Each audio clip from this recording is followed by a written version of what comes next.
All right, here we got a couple of slab one-piece Strats ash, made of ash.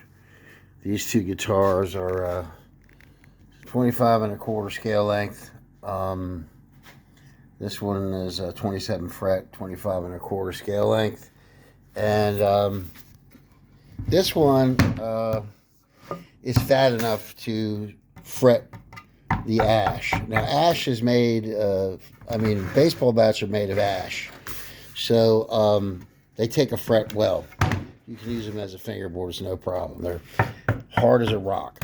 So the Louisville Slugger is famous. It's made of ash, northern ash. This guitar is not quite fat enough to slab this neck as a fingerboard. I got to glue a rosewood fingerboard on this, 27 frets, but that's because the body's not quite as big as this body. This is a bigger piece of ash. So this, I'll take this down 3/8 the body and leave the fingerboard at this height. And then I will fret this. This, I'll glue a fingerboard on. I'll cut a truss rod through the top. This one will get a truss rod through the back.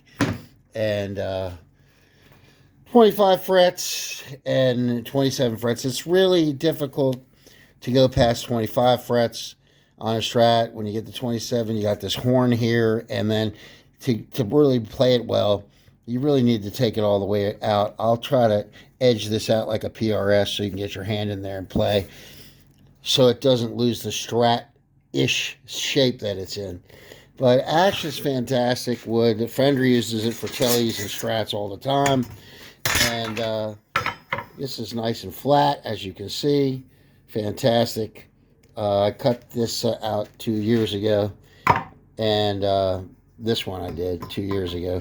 This one came from the same batch. I only cut this out of the wood 2 months ago. But, you know, as long as your neck is nice and straight, and this is dead straight, and so is this, it's completely straight.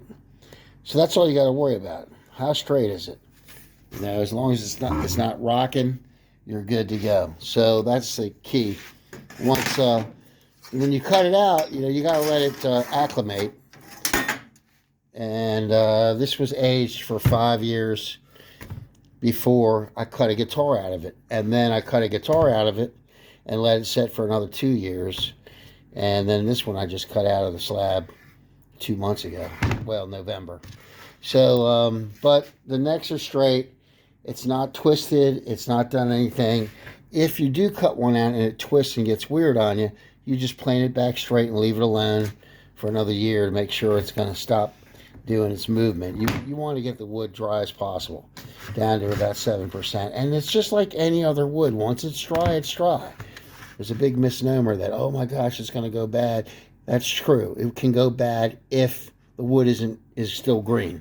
But that's the key, and it's not really practical. It's why people don't do it, because you got to wait so long for the wood to dry. Make sure that it's really dry before you try to make a one-piece guitar. Otherwise, what if your neck goes weird? So the only way around that is to make sure the wood is nice and dry. That's all you have to do.